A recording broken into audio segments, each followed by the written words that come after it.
Jackets win 5-3 over the Philadelphia Flyers, and that was an ugly game. Every time they blew us, I think we were going to the box in the second period. It just was uncalled for. A lot of the stuff was like, really, you're going to call that, but you're not going to call that. Just, okay. But we'll get to the penalties in a minute. First off, in this Philadelphia zone, cycling the puck, doing some good things. Take a shot on Mason, works his way up to the point for the rebound. Sitting right there is Gagne, who blasted past Mason. 1-0 Jackets. Good for him to score against his former team. He's starting to feel it of late, and that's what he needed. Just, hey, a little bit more. You got rid of me. Look at this. You could have me this year. But no, we got him. So the Flyers are in zone, trying to get some stuff going. Voracek takes a shot, falls down. Runs, goes, okay, I'll take this. Gets it up to Atkinson, who has a breakaway, with the closest person being next to him is Brandon Saad. It was a 2-on-0 breakaway. There was no way Flyers were catching him, and it's Atkinson, goal, every day, all day.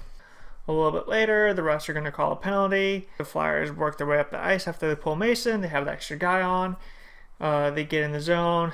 Gossenberg lays a pass into the slot for Konechny. Konechny hits it top shelf. It was a great shot, but you can't win them all with the shutout. But hey, you have to be more disciplined. You can't take the penalties that lead. We gotta touch that puck. That's what we really needed. But end of the first 2-1 Jackets, and then the second period started. I don't know what those refs were singing. One of the penalties, Seth Jones gets his stick out, hits Konechny in the face. I'm like, that's a high stick. That's also embellishment because Konechny went flying like he had been shot. They showed him. He wasn't bleeding, wasn't injured. Played the next shift. I was like, why is that 4 minutes? We're entering the zone. William Karlsson comes down, like, pits his stick against Gudis. Like, hey, I'm kind of here. I'm going to battle with you in front of the net. And Gudis loses his feet and goes flying, and Karlsson goes back for interference. And, like, a simple net front play. Gudis lost his edge. We get a penalty. And the entire time, the Flyers are staying there. They're smacking Bob. They're hitting us in the face, tripping, interference. I'm like, you're calling us for this weak crap, but there's blatantly obvious penalties that you are not calling. So we're starting to protect Bob. Konechny comes down, takes the shot, and Seth Jones goes, no, you're not allowed to be here. Kind of like pushes him away. Konechny stabs Jones. Jones goes back and goes, hey, don't do that. Kind of slashes him. And then Anderson comes in and pushes him over and goes, hey, stop that now. I am larger than you. I will beat you up. And then there's a scrum, and Anderson gets 2 roughing penalties. Konechny gets 1. I'm like, you're not going to call this stab to the groin?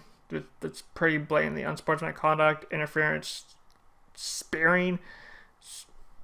Something like Konechny? No, just the 1's cool. So let's give the Flyers another power play. Thankfully, our penalty kill was amazing tonight. They went 7 for 8 on the kill. They only gave 1 goal, which sucks. But hey, their 1 power play goal did come though early in the period. They're on zone, cycling it, shanks the puck, shoots it into the net. Great. Shin scored. Woo! A little bit later, the Flyers are in zone, cycling the puck. Reed gets a Konechny in the corner behind Bob. And Konechny goes around to the top of the circle, walks all the way around to the opposite side, takes the shot. Great shot. Again, he has a really good shot. And went past Bob. 3-2 Flyers. Their first lead of the game. A little bit later, there's a face-off in the Flyers zone. Gagne wins it back to Seth Jones. And Jones fakes the slap shot, passes it over to Werenski. Werenski floats one past Mason, tied 3-3. And what made this play really good is because Jones and Werenski talked before it, and they switched spots. Because normally they play their correct hands, so 6 are on the boards. They switched, and that allowed Werenski to get this shot through and tie the game up. Going into the end of the period, it is 3-3. And that is Werenski's 10th goal of the season. It's incredible. A defenseman has 10 goals as a 19-year-old in this league. He's up there with actual really good defensemen like Karlsson, Burns, Doughty in points. So unfortunately, though, the Calder is going to go to Matthews or Line, but I think Werenski deserves it. So goes third period. It's a pretty clean third period. Plays going on, some good stuff, and then we magically get a power play. I don't know how we did it, but the rest finally went, you know what, I'm going to call the Flyers or something here. So we're on the power play. First unit can't really do anything. The second unit gets out there. Puck works its way around. Dubinsky gets the puck, takes the shot on it, goes past Mason for 3 Jackets.